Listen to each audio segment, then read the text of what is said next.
Hi guys, welcome to another episode of Tom's Nook. Thanks for joining me.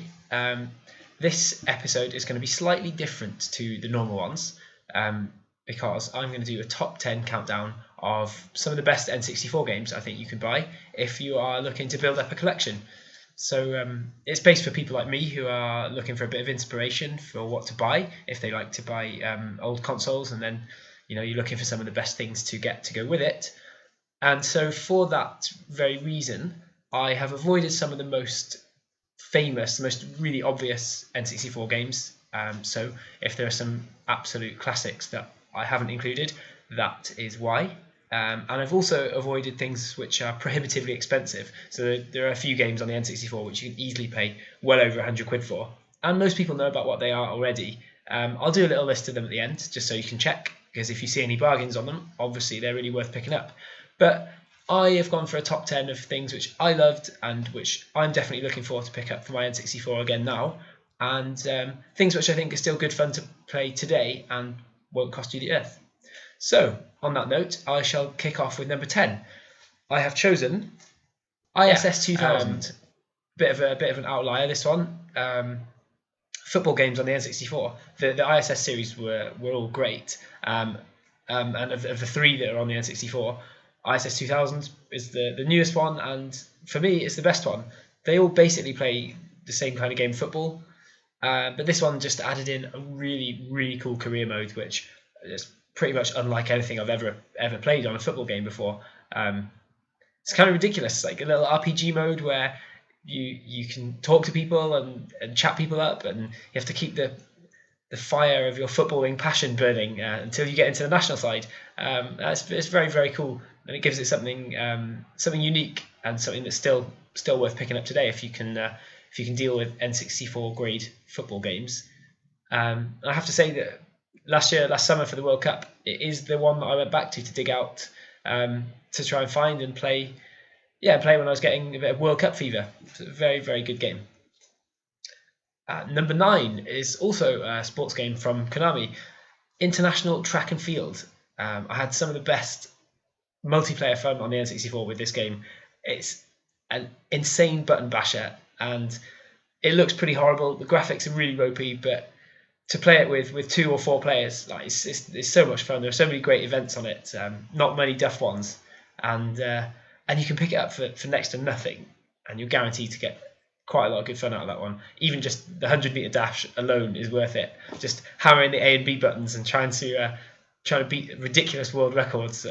I think we got down to like 9:29 or something, which is Usain Bolt's got nothing on that. So yeah, that one's well worth picking up, and you can probably get it for a fiver at if you can find a place selling N64 games still, then that's not going to be a valuable one. Number 8, I have chosen the wonderful Snowboard Kids from Atlas. This is something my sister and I used to play so much, and again, it's not the most expensive thing to pick up. As with all N64 games, a good condition cardboard boxed version is still not going to be cheap because there are so few of them left around. Everyone chucked away the boxes, or they've just degraded over time. But yeah, I've seen a few copies of this around at reasonable money, and that is another one. It's really good fun multiplayer, and nice in single player too. The graphics are admittedly horrible and really not up to standard for the 64, but the gameplay, the snowboard based gameplay was nice difference from some of the circuit racing ones. You're having to get onto the ski slope onto this ski lift, at the bottom of the slope. It makes it, it gives it a bit of a difference and a lot of fun. And as is always important for me, it had great music and some really cool power-ups. Yeah, that one's well worth picking up. On to number 7, and I've gone for Mario Golf 64, which I think was the pick of Mario's sports games on the 64.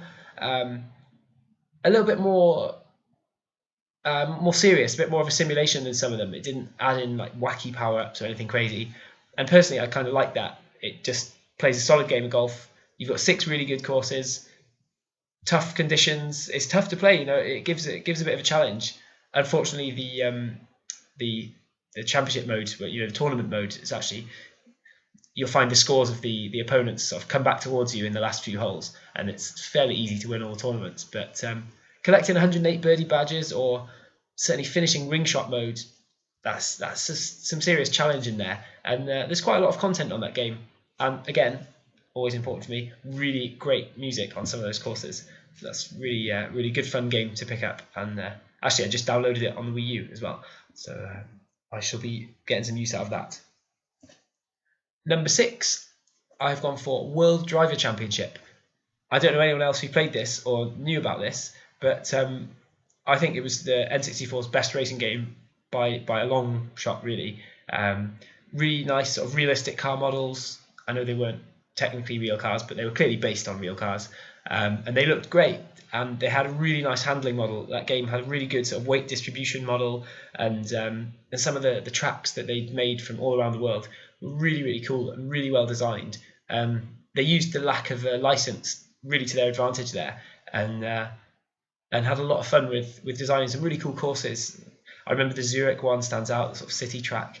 But yeah, they made so many good ones. Sort of, I think it was the Los Angeles one as well. All sorts of stuff from around the world. But yeah, very cool racing game. And that one is also pretty damn cheap if you can find a boxed copy. I saw one here the other day for like €8 or something boxed, so not an expensive one. And that moves us on to our top 5 anyway.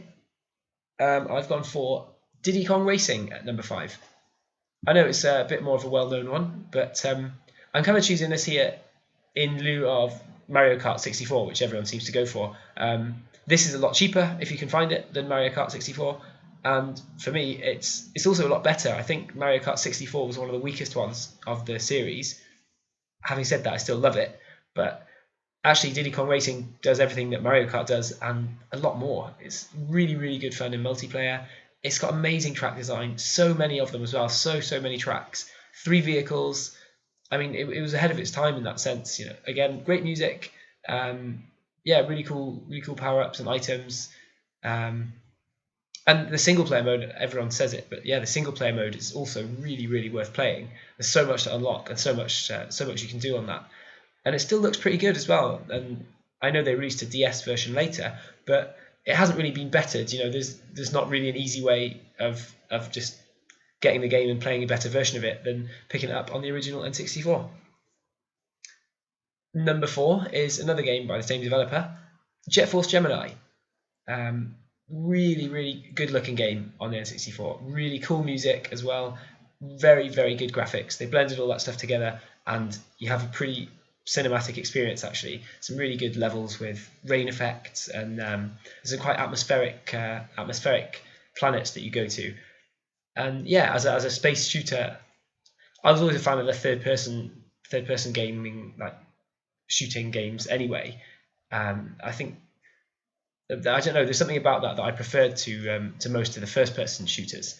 And yeah, there's a lot of really cool weapons, huge game as well. It goes on for hours and hours, and yeah, that's, again, for one of the bigger titles on the N64, it's relatively cheap to pick up. There seems to be a few more copies of it floating around in really good condition as well, so I would definitely recommend that you look out for that one. On to number 3 now, and I have chosen Perfect Dark. Again, I'm sure you know about it, and some of you will have that in your collection already. It's not exactly a hidden gem. However, I'm kind of picking it ahead of GoldenEye just because if you're looking at 4-player shooting games today for the N64, it still plays really well. It looks great. The choice of weapons is unbelievable, and the single player campaign again is still really good. And I guess if you've got an N64 now, you're going to be looking for some multiplayer use as much as anything. But yeah, if you also want to play some single player stuff, this has got a really great campaign. And although not exactly under the radar, it was never as famous as GoldenEye, and therefore I think it's worth picking that one up, and it's definitely worth making sure you've got that in your collection as well as GoldenEye. Yeah, and like I said, not so expensive. It doesn't have that same nostalgia factor as GoldenEye. So although it used to be more expensive, I think you can pick it up now for probably less than a boxed copy of GoldenEye. Number 2, sticking with rareware for this top 5, Banjo Kazooie. I know, again, that's not a particularly rare one or something that you won't have heard of. However, the N64 had absolutely tons of these adventure games where you are collecting stuff and exploring your way through a load of different levels. And I think this one is kind of original and best. Really good, colourful levels, loads to collect, loads to explore, great music again. And it was that introduction to that whole rareware era of these characters where they just stuck googly eyes on everything, and it was really a very, very good game with hours of good gameplay involved. And I mean, it's really still worth playing today. It still looks and sounds pretty good. There's so much to do, so much content involved in that. And yeah, it was something that really kicked off the N64, and it's a really good, really good sort of, I don't know, it represents the N64 very well in terms of what that console strengths were. And there were loads of others, that Donkey Kong 64 just springs to mind, and Banjo Tooie, and all sorts of other things. But I think Banjo Kazooie, in that sense, is kind of the original and best, and can also be picked up at a very, very reasonable price these days. And so that leaves us with just one more, the number 1, and I've chosen one of my all-time favourite games, Mystical Ninja starring Goemon. Yeah, so a few Konami games squeezed into this list back when they were making all sorts of stuff. I don't know what to say about this game. It's just a fantastic, fantastic game, and every time I've bought an N64, it's been the first thing that I'm looking to hunt out is a really good condition copy of this. It's not too expensive. It's not that easy to find either, and it's just, for me, it just sums up my nostalgia for the N64. This great. Obviously, if you're really interested in retro gaming, you probably have a bit of a Japanophile, a bit of a Japanophile in you, a bit of love for Japanese culture, and it's got this cool storyline with sort of ancient feudal Japan, and the main map of the game is the islands of Japan, and yeah, really, really cool Japanese music, and just an excellent adventure game underneath. Great colours, great settings and surroundings. A little bit different to anything else on the 64 as well, which always stands a game in good stead for me. It's a bit unique. Probably not long enough if you're going to be harsh, but the length of time that you do get with it is just non-stop fun, really. And the temples, when you go into each of the temples, something that I really loved, and not that many games still even do this today, but it had a kind of A, B, and C version of the theme tune of the tracks for each of these temples. So you'd start with the A version, and then as the temple's getting a bit more serious, it adds in the extra layer. And then by the time you're at the climax, the conclusion of the God, that was a bit of innuendo, wasn't it? But yeah, by the time you're at the conclusion of the temple, then you've got this like fully fledged soundtrack like kicking in on 3 levels, and that is very, very cool, and really helps the enjoyment of that game. And I would highly, highly recommend you picking up a copy if you can find it. So there you go. That's my top 10 N64 games. I hope it's given you a bit of enthusiasm, a bit of inspiration of what you might be looking for and what you might want to pick up. These games were kind of chosen because I think they're the kind of things that if you do find a secondhand stall or a secondhand shop selling some N64 stuff, they're the kind of things you're likely to see around. I'll do a little list of other things, but things like Paper Mario, which is absolutely wonderful. Conker's Bad Fur Day, brilliant. What else? Majora's Mask and Ocarina of Time, things like that are kind of, you can either easily buy them elsewhere and play them, like the 3D Zelda games on the 3DS are just such good remakes. You really can't argue with those. But also the other things that I previously mentioned are just so expensive. Even Smash Bros is like 60, 70 quid. And it just puts you off. If you're a casual collector and you've just got a 64, you want to put together a collection of a few games to play with your mates, you don't really want to be spending more than the price of the console. So these ones you can get all of them relatively cheap and have a bit of fun with them in single player or multiplayer.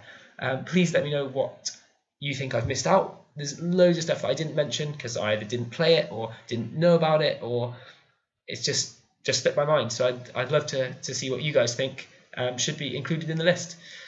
Thanks very much for watching, and I'll see you next time. Cheers.